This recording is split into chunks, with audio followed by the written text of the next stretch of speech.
los docentes para pasar las notas. Una vez pasadas las notas, son 72 horas para cualquier reclamo, por favor, ya no 2 o 3 semanas. Entonces, con esas recomendaciones, vamos a comenzar la clase. No sé si tienen algún comentario.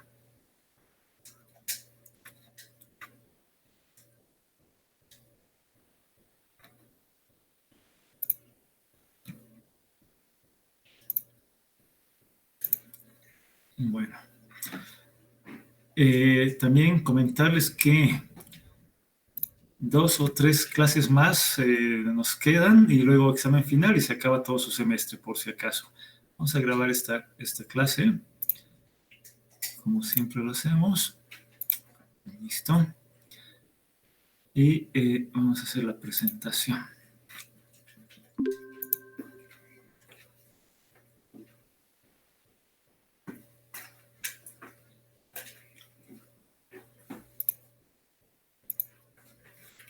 Ok. Muy bien, chicos, vamos a hablar justamente de lo que es el intestino grueso, ¿no? El colon y el recto. Vamos a ocultar esto. No sé si me escuchan. Se escucha, doctor. Fantástico. Muy bien. Nuevamente, como todo en cirugía, recordatorio anatómico. Y bueno, vamos a hablar de lo que es el colon. Y justamente este forma un marco, ¿no? Se denomina marco colónico. Tiene componentes. El principio de todo es pues el ciego. Tenemos un colon ascendente, un ángulo hepático, un colon transverso, un ángulo esplénico, el colon descendente, una porción muy móvil que es que aparte del transverso es el colon sigmoides, y bueno, ya esto se une a lo que es el recto. Entonces, todas estas son las porciones del intestino grueso. Recordarles, esto es anatomía básica, que tiene formaciones, unas austras, que son estas abolioneuduras, y tiene tenias, tiene 3 tipos de tenias. Ya vamos a tocar lo que es apendicitis, eso lo estoy dejando para el final, apendicitis, pancreatitis, y creo que algún tema más. Y con eso vamos a terminar. Pero bueno, esta es la primera parte del intestino grueso que se denomina ciego. Dentro de la anatomía, como les decía, tenemos el colon y el recto. El colon va a medir 1.5 metros, tiene las tenis y las austras, y justamente a lo largo de estas tiene unas estructuras, unas formaciones a manera de grasitas que se denominan apéndices epiploicos. ¿Ya? La irrigación está dada por la arteria mesentérica superior, que va a dar una rama que es la cólica media, la cólica derecha, y termina en un tronco que es un nombre muy largo, que este es el nombre corto que te indican los libros, que se llama el tronco iliobiseco apendículo cólico, que va a dar ramas a todo lo que he nombrado, ¿no? Al ilio, a 2 ramas al ciego y 1 hacia lo que es el apéndice. Otra parte de la irrigación del colon hacia el otro lado es la arteria mesentérica inferior, porque esta es la parte derecha, esta es la parte izquierda en sí. Da ramas justamente al lado izquierdo, ¿no? Al colon sigmoides, forma la arcada de Sudeck, y un arco de Riolano, que es justamente la unión de las circulaciones tanto de la mesentérica superior con la mesentérica inferior. Entonces, todo esto es lo que es un recordatorio anatómico para ustedes. La parte del retorno venoso dada por la vena mesentérica inferior, que va a drenar la vena esplénica y va al sistema portal, ¿no? Eso es algo muy básico. Linfáticos están simétricos a ambos lados del colon. Y a nivel de lo que es ya la estructura del recto, va a la altura de la sacra 3 y se va a extender desde este colon sigmoides hasta lo que es la finalización, que es el ano. 13 a 15 centímetros es la medida del recto, aproximadamente. Y cerca de lo que es el conducto anal va a presentar, o cerca de lo que es la unión con el ano, va a presentar unos pliegues que se denominan columnas de Morgagni, que es importante, esto se van a acordar porque vamos a llevar ya patología proctológica también, que justamente a partir de esto vamos a encontrar algunas patologías descritas. Y justamente entre estas columnas de Morgagni hay unos espacios, unas formaciones, a manera de, incluso lo lo comparan como si fueran nidos de ave o nidos de palomas, que se llaman las criptas de Morgagni, ¿no? Entonces, tenemos todo eso, lo que es en la anatomía. Aquí está el retorno venoso, lo que les decía, todo va hacia lo que es la circulación portal, ¿no? A través de la vena mesentérica inferior, a lo que va a ir a unirse con la esplénica. La anatomía del recto en sí está dada por arterias hemorroidales, las superiores, medias e inferiores. Estos son justamente los paquetes hemorroidales en sí, ¿no? que vamos a ir verificando posteriormente en la parte patológica. Y algunas ramas van hacia lo que son las ramas sacras medias. ¿Cuál es la fisiología o la funcionalidad de lo que es el colon? En sí es absorción, ¿no? O sea, tiene gran capacidad absortiva porque ustedes recuerdan que los volúmenes más grandes se manejan en lo que es intestino delgado, a nivel de lo que pasando ya la válvula ileocecal entra muy, muy poco en volumen, aproximadamente unos 1200, 1300 ml, y aparte de eso ya empieza a absorber mucho más a nivel de lo que son las células del colon, hasta llegar a 200 ml, que es una defecación en sí. La motilidad requiere tener el tiempo suficiente, ¿no?, para el desarrollo de una actividad metabólica, que es justamente, aparte de la absorción, da actividades metabólicas en la parte de la flora intestinal, ¿no?, que es muy rica, ¿no?, en esos segmentos del intestino. Lo que en la parte de la fisiología de la defecación, pues se produce cuando hay un estímulo, ¿no? ¿Cuál es el estímulo? Es la distensión de la ampolla rectal. Y esa distensión, esa dilatación de la ampolla rectal por el llenado de heces a ese nivel, va a producir el deseo defecatorio, ¿no? Entonces, todo esto da justamente por la parte nerviosa, que está el pudendo interno, que va a producir, que va a llevar ramas, ¿no?, hacia lo que es la médula espinal. Pero esa es en sí la esencia del acto de defecación en la parte fisiológica. La flora colónica, más o menos un 30% de toda la flora está contenida en el intestino grueso. Más o menos hay unos 400 tipos de cepas diferentes de bacterias que están ahí, ¿no? Entonces es muy rica en flora bacteriana. Y recordar que algunos antibióticos o tratamientos largos de antibióticos van a producir alteración justamente de estas cepas de bacterias. Y la parte del metabolismo de estas cepas es, pues, ayudar a formar un buen bolo fecal y justamente mandar los detritos hacia el exterior, ¿no? Entonces, para eso te sirve justamente la flora bacteriana. El tiempo de tránsito colónico va aproximadamente de 36 a 48 horas, pero esto puede ser mucho más lento en la altura. Entonces, tenemos muchos pacientes constipados o estreñidos en la altura, ¿no? Así que tengan mucho ojo con lo que estamos hablando. Vamos a hablar justamente de las patologías, lo que más me interesa, ¿no? Lo anterior era solo un recordatorio, ¿no? Aquí tenemos las enfermedades diverticulares, la colitis ulcerosa, pólipos, isquemias colónicas, lo que habíamos visto también en isquemias intestinales delgadas, megacolon, importante, hemos visto también con algunas patologías, ¿no?, con el esófago, por ejemplo, la calasia, ¿no? Y aquí tenemos algo relacionado a eso. Vólvulos, cuando estamos hablando de dolicomegacolon, esta es una complicación, fecalomas y cuerpos extraños rectales y prolapsos. Muy bien, entonces vamos a empezar con enfermedad diverticular. La definición es que, bueno, la mayor parte de estos divertículos, como en todo lo que es el intestino, son adquiridos, ¿no? Muy, muy raros son los congénitos, excepto el Meckel, ¿no?, que habíamos visto anteriormente. Epidemiología de 8.5% de la población a nivel mundial y generalmente dada en la quinta década de la vida. Dentro de lo que es la patología, la anatomía patológica, se puede encontrar estos divertículos en varios segmentos y el 75% se encuentra en el colon descendente y el sigmoides, o sea, al lado izquierdo. Por eso a veces hay más dolores, hay más molestias a ese nivel. Dentro de esta patogenia, estas se forman por alteraciones y cambios de presión por la motilidad colónica en sí. Entonces, esos son los divertículos. Entonces, aquí tenemos que la enfermedad diverticular en sí, no complicada, no te da síntomas. O sea, el paciente o la gente que tiene divertículos son asintomáticos generalmente, ¿no? Y que no están complicados. Y cuando están complicados te van a producir dos cosas, ¿no? Hemorragia y la inflamación. Pero la inflamación te va a poder producir perforación, obstrucción o que se perfore y se haga una fístula, ¿no? Entonces, todo eso te puede producir una enfermedad diverticular complicada. Aquí vemos una foto, ¿no? Cuando hacemos un colon por enema, vemos justamente las formaciones saculares, los divertículos que se producen en el colon. Otra enfermedad es la colitis ulcerosa.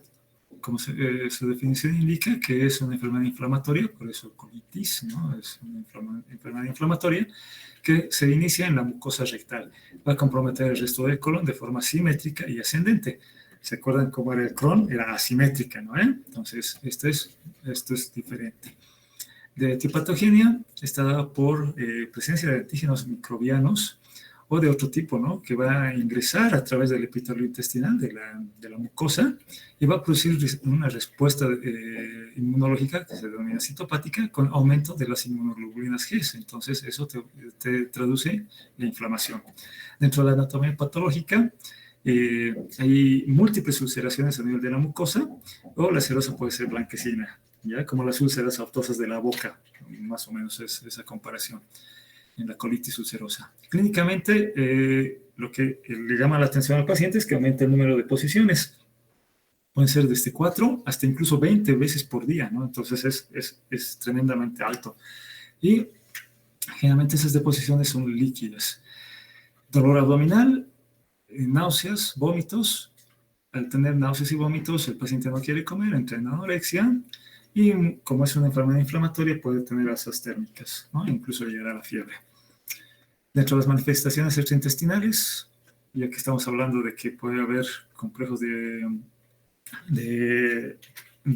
antígenos microbianos, estos no solo se pueden localizar en lo que es el intestino, entonces pueden migrar esos antígenos a lo que son las articulaciones y ahí produciéndote artritis, sacroilitis o espondilitis, ¿no? Entonces, aparte de manifestaciones intestinales, puede haber otro tipo de manifestaciones que son a nivel articular. ¿Cuál es el diagnóstico cuando sospechamos de una colitis ulcerosa? Pues obviamente, ¿no? Hacer una rectosigmoidoscopía. Sí, hablábamos en el esófago, el estómago, el duodeno, hacer endoscopías digestivas altas. Aquí hacemos endoscopías digestivas por otra parte, a nivel rectal, que se llaman rectosigmoidoscopías. O también estudios radiológicos contrastados que también nos ayudan. Y también ambos son, se pueden solicitar, no hay ningún problema. Dentro de lo que es el tratamiento, un 20 a 30% puede llegar a ser quirúrgico. Generalmente los tratamientos son médicos, ¿no? En base a corticoides, a cambios de dieta, antibiótico-terapia, ¿no? Entonces, es un tratamiento médico en sí de las colitis ulcerosas. Pero si estas no son controlables, un 20 a 30% pueden llegar a ser tratamientos quirúrgicos en sí. Lennart Jones justamente te da criterios diagnósticos. Y se basa en varios parámetros, ¿no? Criterios clínicos, endoscópicos, radiológicos e histológicos para poder indicar el diagnóstico de una colitis ulcerosa. Como pueden ver en este cuadro, es sumamente interesante, ¿no? Dentro de los criterios clínicos están las rectorragias, diarreas crónicas que hemos visto que son hasta 20 deposiciones por día, imagínense. Y algunas veces el 10% puede haber estreñimiento, dolor abdominal, tipo cólico generalmente, y las manifestaciones articulares extraintestinales que habíamos descrito. Dentro de los criterios endoscópicos de la rectosigmoidoscopía, evidencia de mucosa eritematosa, edematosa, granular, exudados, ulceraciones, si hay friabilidad al roce, verificar si hay pólipos, los pseudopólipos, o si hay lesiones continuas con afectación, ¿no? Que va hacia el recto. Criterios radiológicos, cambios en la mucosa, ¿no? Úlceras espiculares, botón de camisa, que son datos radiológicos en sí, cambios del calibre en tamaño del grosor del colon, acortamiento del colon, pérdida de obstrucciones, ¿no? Entonces son los criterios radiológicos. Y los histológicos pueden ser de dos tipos, mayores y menores, pero esto ya estamos hablando después de una toma de biopsia, ¿no? Que te va indicando tipos de inflamación o infiltrados inflamatorios crónicos, ¿no? Entonces ahí están todos los parámetros en sí. Nosotros, pues con el diagnóstico clínico, generalmente el gastroenterólogo va manejando inicialmente y para llegar a cirugías cuando no se ha podido hacer absolutamente nada más y el paciente va a requerir un tratamiento químico, pero es muy raro actualmente. Ahí vemos justamente a la parte de la rectosigmoidoscopía cómo podemos identificar, ¿no? Aquí con eritemas leves, ¿no? Que son un punteado que se puede ver. Y aquí hay más eritemas, está mucho más eritematoso, el punteo es mucho mayor, ¿no? Que se ve incluso friabilidad, que hay algunas lesiones blanquecinas. Y el grave, como pueden ver, ya hay aumento del grosor de la mucosa, lesiones blanquecinas, eritematos, etcétera. Entonces ya estas son ulceraciones más profundas. Así que eso es la colitis ulcerosa. Vamos a otra patología, que son los pólipos y las poliposis, ¿no? Cualquier formación que se va a elevar desde la superficie de la mucosa hacia la parte externa se denominan pólipos. ¿Cómo se clasifican? En pediculados, como ven aquí en la imagen, ¿no? Subpediculados o sésiles, que no tienen cuellito, ¿no? Los pediculados tienen cuellito, los subpediculados tienen un cuellito mucho más cortito, y los sésiles, que son bien pegaditos como formaciones verrucosas directamente en la mucosa. Cuando son muy abundantes y te producen varios centímetros de lesión, generalmente lo preferible es hacer una extirpación completa. La enfermedad de los pólipos es potencialmente maligna, ¿no? O sea, puede llegar a tener o terminar en adenocarcinomas. Entonces estamos hablando de tumores malignos del colon. Así que si vemos muchas estructuras de pólipos, es mejor hacer la resección antes de que esto se vuelva maligno. Los adenocarcinomas, justamente, como les decía, son la complicación a esto. Así que es mejor resecarlos. Vamos a otra patología, que es la isquemia colónica. Dentro de la definición son de diversas formas clínico-patológicas de insuficiencias vasculares a nivel del intestino grueso. Habíamos hablado con el intestino delgado también varias formas de insuficiencias vasculares, desde formación de ateromas, por coágulos, etcétera, ¿no? O por compresiones extrínsecas. Lo mismo pasa en el colon. Más frecuentemente, obviamente, en adultos mayores, en ancianos, en la parte anatopatológica, generalmente pueden ser o lesiones reversibles o lesiones irreversibles. Las lesiones reversibles, pues, solo son hemorragias muy superficiales a nivel de la submucosa o a nivel de la mucosa, ¿no? Produciendo úlceras. O las lesiones irreversibles ya son cosas que, o entidades que van a producir cierres, digamos, de arterias o obliteración de arterias o vasos sanguíneos mucho más grandes, donde pueden producir colitis fulminante, gangrenas con perforación, estenosis, colitis ulcerosa, segmentarias crónicas. Entonces, hay varias entidades patológicas donde ya son irreversibles. Dentro de esta patogenia, como les decía, pueden ser oclusivos. Hemos visto que hablar del término oclusivo es vascular y obstructivo es netamente intestinal. Entonces pueden ser oclusivos en el lumen y los no oclusivos, que son compresiones extrínsecas en sí. Clínicamente, dolores abdominales, puede haber sangrados, proctorragias, ¿ya? Es un delito más o menos de sufusión, como ladrillo, color ladrillo, digamos, con mucosa cuando se hace un tacto rectal. La fibrocolonoscopía nos ayuda para hacer el diagnóstico, o sea, puedes hacer una electrosigmoidoscopía o fibrocolonoscopía. Si sospechas, obviamente, de algo isquémico, puedes hacer una angiotomografía de abdomen y verificar lugares de isquemia, digamos, o cierres de los vasos sanguíneos. Radiología y laboratorios también, bueno, te van a ayudar a llegar a un diagnóstico. El tratamiento en sí, una vez diagnosticado la isquemia colónica, es la cirugía. Muchas veces ingresamos como emergencia y hacemos las laparotomías exploratorias y vemos que el colon está oscuro, negro, isquemizado, entonces tenemos que ir extirpando eso, hacemos colostomía, o generalmente, o si es un segmento muy pequeño, podemos hacer una anastomosis terminal. Si se puede describir por angiotomografía en sí, lo que se puede hacer es ingresar con un cirujano vascular por la femoral y tratar de liberar, digamos, ese coágulo, si es que es el problema de un coágulo, y obviamente anticoagular al paciente el tratamiento posoperatorio de forma médica. Muy bien, vamos a otra patología que es el megacolon, y esto ya es algo más, digamos, más común en nuestro medio, ¿no? Tanto en lo que somos lugares de altitud, aquí en Bolivia, lo que es la parte de La Paz, Oruro, Potosí, por ejemplo, tenemos muchos pacientes que tienen megacolon. Entonces, primero vamos a clasificarlo. Puede ser primario o secundario. Ahora, ¿qué significa primario?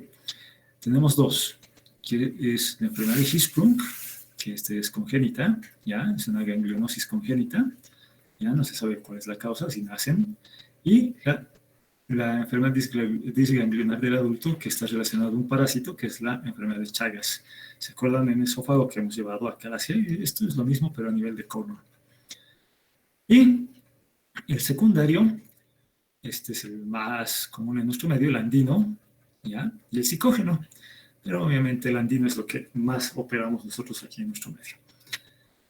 Una de las características del megacolon es que va a haber un crecimiento del intestino grueso y también un ensanchamiento, una dilatación de este intestino. Entonces, vamos a dar un saltito hacia atrás para hablar un poquito de la parte fisiopatológica, que no está muy bien explicada tampoco en el libro del Michans. Habla algo, es importante que lo lean, pero esto se basa en una ley, se llama la ley de Boyle-Mariotte, que es una ley de gases. Entonces, la distensión del intestino delgado, del intestino grueso, perdón, por justamente la acumulación de gases, por la dieta que el paciente tiene, o todos nosotros tenemos, que es muy rica en lo que es carbohidratos, o sea, estamos hablando de papa, fideo, chuño, etcétera, lo que se come más acá en la altura, y poca verdura, hace que esa ley de Boyle-Mariotte se presente. Entonces, ahí va a ir seguramente una de las tareas que les voy a dar. Y justamente esa diferencial de gases va a producir la distensión del intestino grueso, produciendo su elongación y su distensión en sí. Y te va a producir, ¿qué? El megacolon de característica andina, ¿no? Secundario andino. Entonces, ese es el comienzo de todo. Si yo catalogara a los pacientes que opero, digamos, por vesícula y entro por la laparoscopía y verifico todo lo que es la cavidad abdominal, encuentro por lo menos en un 70% a varios pacientes que no tienen, digamos, ningún problema intestinal, pero se ve que su colon, su intestino grueso, especialmente la parte de sigmoides, es muy redundante. Entonces, tenemos mucho megacolon en la altura. Y una de las complicaciones del megacolon es justamente esto, el vólvulo.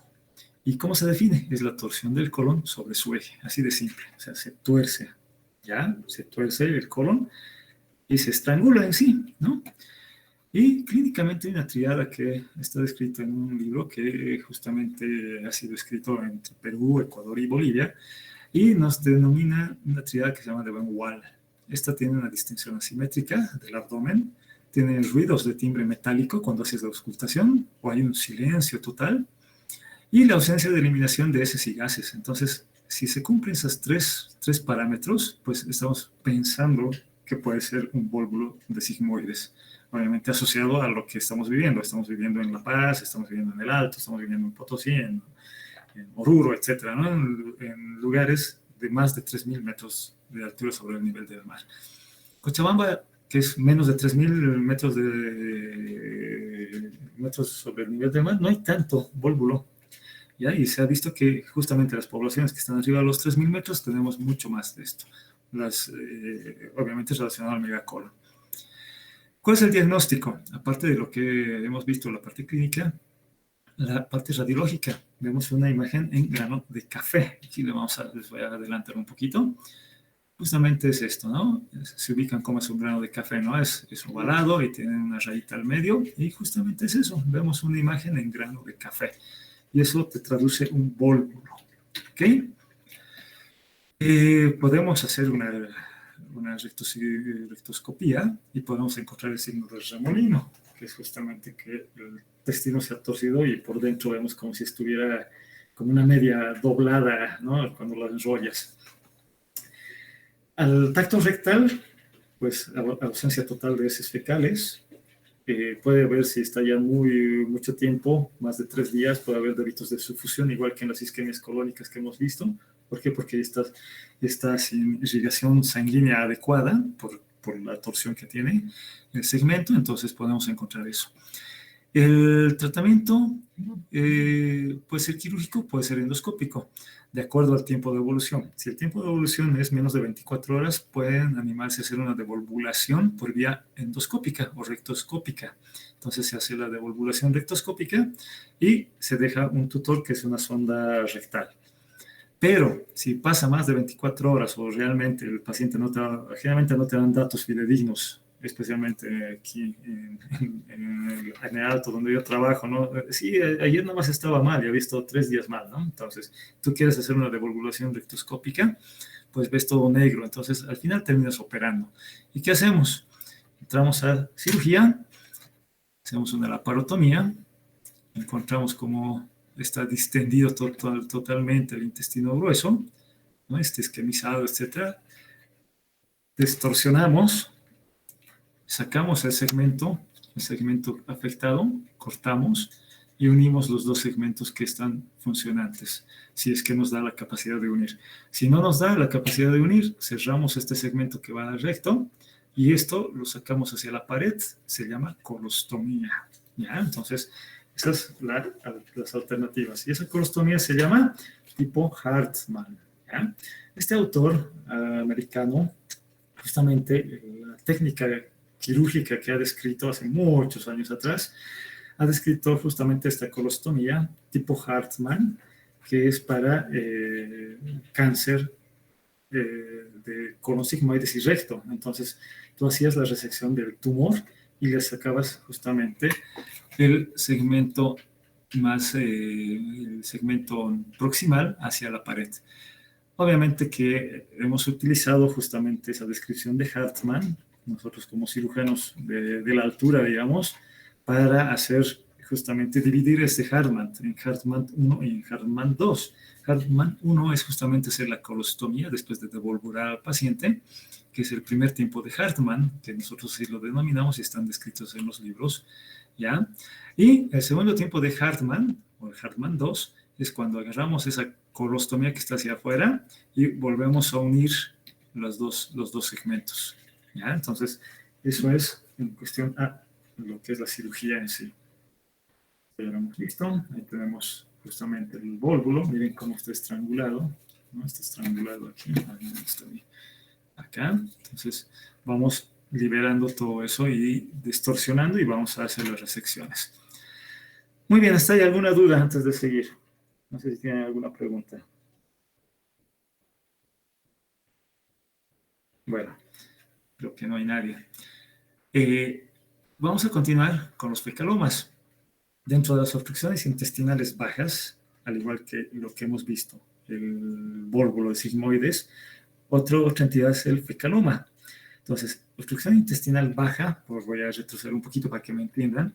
Voy a retroceder mucho más hasta acá, hasta la primera diapositiva. Obstrucción intestinal baja significa que se ha obstruido de la válvula ileocecal hacia lo que es hacia el recto. Y obstrucción intestinal alta es cuando se obstruye por delante de la válvula ileocecal hacia el estómago. ¿Ya? Entonces, eso que quede clarito. Creo que ya lo habíamos llevado con lo que son híbridas y adherencias y yo les había explicado. ¿Ok? Entonces, la obstrucción intestinal baja de la válvula ileocecal para adelante, pues esta entidad que es el vólvulo y otra entidad que es el fecaloma. Y puede haber tumores, puede haber otros cuerpos extraños y otras entidades. Pero vamos a ir desglosando esto del fecaloma primero. Se define como que se acumula la materia fecal en el recto, con los sigmoides o en ambas estructuras. Y por la consistencia que tiene, porque ya no es pastosa, o sea, pastosa como debería ser las heces fecales, se vuelven más sólidas y el tamaño que puede llegar a tener no va a ser eliminado fácilmente en deposiciones. Dentro de la anatomía patológica del fecaloma tiene tres partes. La primera parte, que es la que puedes tactar ante un tacto rectal, es bien dura, sólida, y se denomina cabeza, y es pétrea, dura, como piedra. La segunda parte está más allá, está en la parte ascendente, digamos, es el cuerpo y es semisólida. Y la cola es donde se siguen acumulando más heces que están llegando, digamos, de lo que es la formación a través de la válvula ileocecal y sigue acumulándose más heces y se denomina cola y semipastosa. Dentro de la parte clínica tenemos tres signos. Dos están descritos en su libro de Michans, pero aquí están los tres que quiero que ustedes se acuerden y además lo han llevado en semiología. El signo de Godet, cuando tú presionas el abdomen y te va a dejar una marca, o sea, vos aprietas con tus dedos en la parte izquierda del abdomen izquierdo y tú por el flanco izquierdo o por la fosa ilíaca izquierda haces una presión y te deja las huellas de tus dedos, o sea, ahí deja justamente una fobia, ¿ya? Luego tenemos el signo de Yersuni, entonces lo mismo, tú haces la revisión, palpas esos niveles, tanto flanco izquierdo como fosa ilíaca izquierda, y con los pulpejos de tus dedos sientes como que cuando aprietas y vas liberando la presión, sientes cómo se desprende algo. Sientes un crujido en tus manos, en tus dedos. Y el signo de fino quieto es más o menos que el de Gersuni, pero con el estetoscopio. Agarras tu estetoscopio en esos niveles, auscultas y presionas con tu campana del estetoscopio, y cuando vas saliendo, vas soltando, sientes y escuchas como si se libera un crujido, como si estuvieras escuchando el papel celofán, o como si estuvieras, sí, más o menos como el papel celofán, lo aprietas y suena, ¿ya? Entonces, ese es el signo de fino quieto. Radiológicamente, imagen de miga de pan, que es esto, ¿no? O sea, es una imagen que tiene varios puntitos y lo han llevado ustedes en lo que es radiología. Esa se llama imagen de miga de pan y traduce heces fecales, ¿ya? ¿Cuál es el tratamiento? Obviamente, primero somos conservadores, no tratamos de operar a la primera. Hacemos un enema, se denomina enema de Murphy. Este enema en sí ni siquiera es tan enema. ¿Por qué? Porque esto en sí sería una proctoclisis. La proctoclisis se ingresa en 4 o 6 horas a través de una sonda rectal. ¿Y qué es lo que vas a combinar? Van a leer en el libro de Michans, y ahí tiene una descripción clásica de lo que era el enema de Murphy. Leche, miel de abeja y lo que es agua oxigenada. Entonces, eso es lo que te describe el enema de Murphy clásico. En sí ya no usamos tanto miel de abeja porque a veces vienen 2, 3 de la mañana en domingo los pacientes que nos transfieren, y no vas a ir a decirle, vaya a conseguir 2 de la mañana miel de abeja, ¿no ves? Bien complejo. Entonces, ¿qué hacemos actualmente? Agarramos 800 mililitros de leche fluida, ¿ya? Leche fluida, las que vienen en bolsitas. 2, agarramos agua oxigenada, 100 ml o 50 ml si ustedes desean, depende del tiempo de evolución, no hay mucho problema, 100 puede ser el tope, y 100 ml de vaselina líquida. Todo eso lo meten en un frasco y hacen que ingrese como proctoclisis en 4 horas. ¿Ok? Entonces, que quede claro lo que les estoy explicando. El enema de Murphy, que está descrito en su libro, tiene miel de abeja, que actualmente no lo utilizamos. Muy bien. Si no funciona esto en varias colocaciones, hay que pensar en sacar el segmento afectado. Miren cómo se queda esto, ¿no? O sea, distiende tanto que ya no funciona y empieza a isquemizar también, y esto se puede perforar. Entonces es mejor tal vez retirarlo. ¿Ok? Entonces, hasta ahí es el fecaloma. Ahora, otra entidad que es similar al fecaloma es la impactación fecal, que van a tener más o menos la misma similitud en la característica radiológica, son heces fecales acumuladas, pero ya no tiene el componente de las 3 partes. Todos son semisólidas o semipastosas, pero están bien apelotonadas acá y no puedes salir fácilmente. ¿Y en quiénes se ve más, digamos, este tipo de entidad?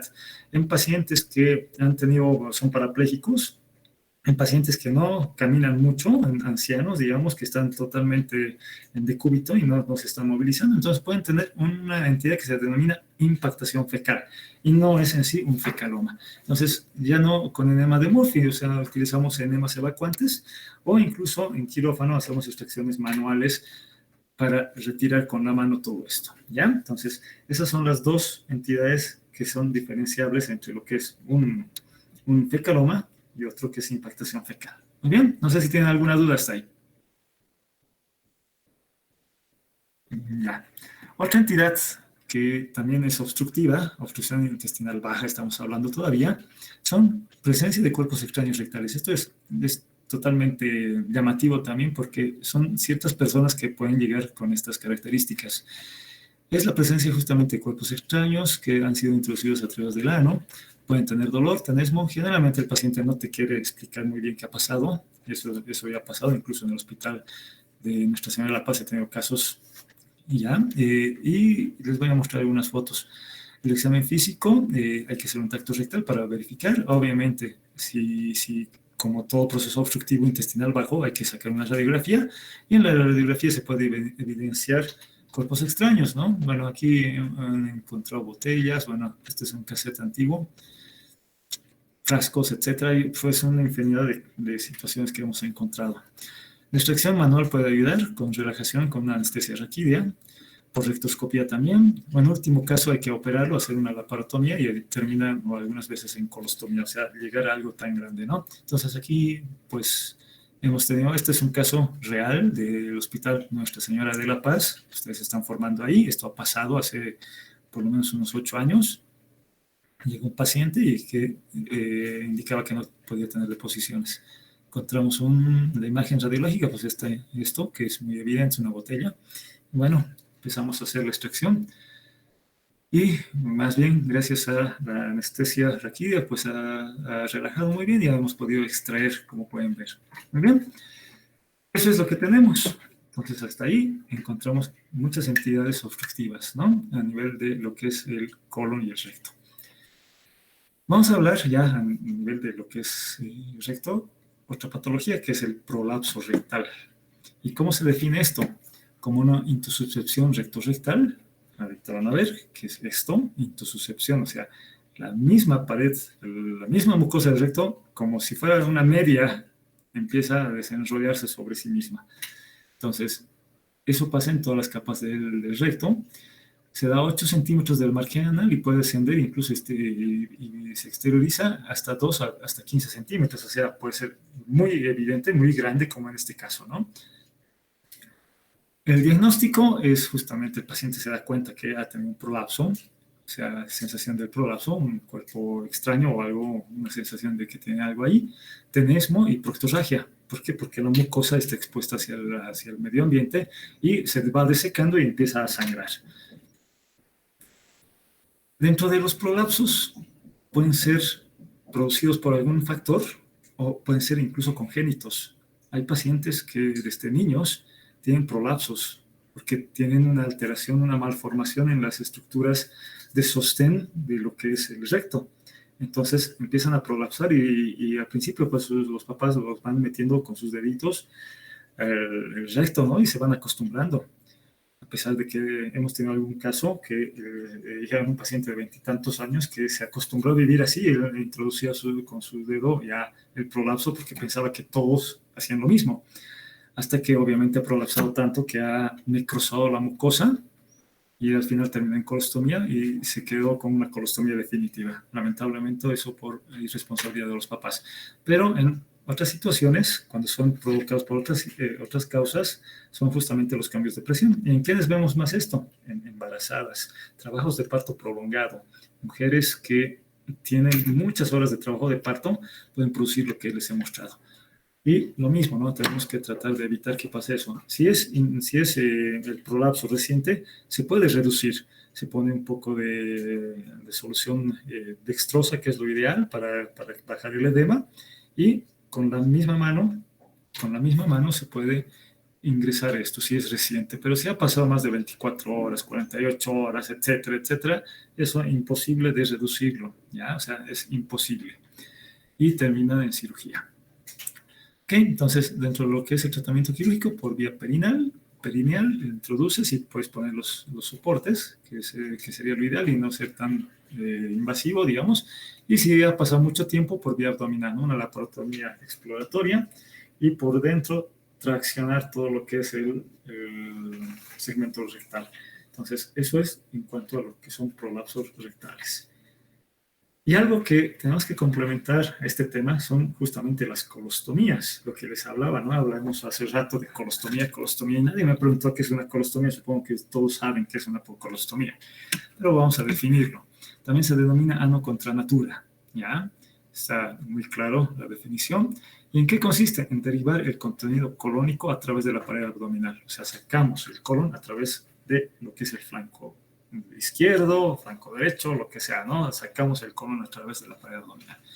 ¿Y cómo clasificamos las colostomías? Pueden ser temporales, que son solo un momento, como hemos visto en los vólvulos de origen andino, que haces un Hartmann 1 y un segundo tiempo de Hartmann ya lo unes. O pueden ser definitivas esas colostomías, como la descripción clásica de Hartmann para lo que son tumores de sigmoides y recto. Y dentro de estos son por el tiempo, ¿no? Y otra clasificación depende de la característica de cómo lo saques. Puede ser en una sola boca, o sea, solo el segmento proximal. Puede ser en 2 bocas, como un caño de escopeta. O sea, tanto el proximal y el distal están abocados a lo que es la pared abdominal. O incluso podemos sacar solo el asa y hacerle un cortecito en una parte de la pared intestinal y abocarlo hacia la pared. Entonces, esos son los tipos de colostomía, ¿no? Aquí yo les voy a mostrar unas fotos de lo que hemos hecho alguna vez. Esta es una colostomía. Como pueden ver, tiene que estar rosadita. Aquí la vemos un poco edematizada, ¿no? Una parte tiene un drenaje, pero esta es una colostomía. Abocamos el intestino grueso a la pared. ¿Ya? ¿Cuáles son las complicaciones? Que se salga, o sea, prolapse. Esto se pueda salir. 2, que en vez de estar rosadito, como han visto acá, está negro, oscuro, esquemizado, necrosado. Puede ser que se invagine, o sea, en vez de que se salga, se puede meter, se invagine, porque lo han fijado mal. Y eso significa que todo el contenido del colon se va a ir al peritoneo y va a producir una peritonitis, ¿no? Y se te puede morir el paciente. O la otra es que han abocado mal y han torsionado, digamos, la última parte y han hecho una obstrucción, o algunos le meten gasitas ahí y se olvidan sacar la gas y está obstruido. Entonces, prolapso, necrosis, invaginación y obstrucción son las complicaciones de las colostomías. ¿Cómo manejamos una colostomía?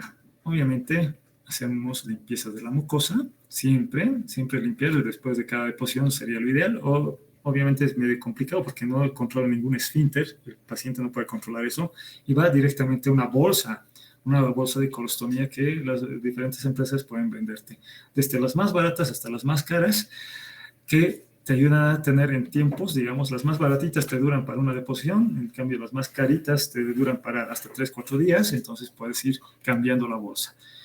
Hay que limpiar bien la mucosa y la piel periférica de la colostomía. ¿Por qué? Porque el contenido del colon empieza a manchar todo esto y puede producir una escaldadura, ¿no? Una dermatitis química que va a producir justamente esa irritación en la piel. Y hay que saber en qué momento cambiar la bolsa y de qué tipo de bolsa es. Estamos hablando de bolsas de colostomía que pueden tener caraya, que es justamente un material que ayuda a sellar muy bien, que es como una gomita, ¿ya?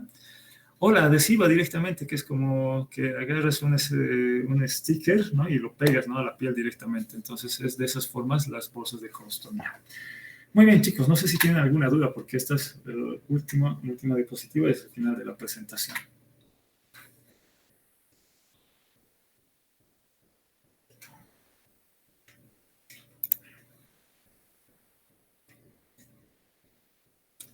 Bueno, ante el silencio de todos ustedes y sospechando que han entendido todos muy bien, vamos a dar por concluida la clase, ¿ok? Nos vamos a ver la próxima semana. Como les digo, ya voy a revisar, creo que nos faltan 2 o 3 temas más y vamos a dar el examen final. Examen final, primera semana de diciembre o última semana de noviembre, por si acaso. Así que eso es lo que vamos a tener ya de forma proyectada. Muy bien, chicos. Sin nada más que decir, pues nos vemos la próxima semana. Muy buenas tardes tengan todos. Gracias, doctor. Hasta luego, doctor. Gracias. Hasta luego.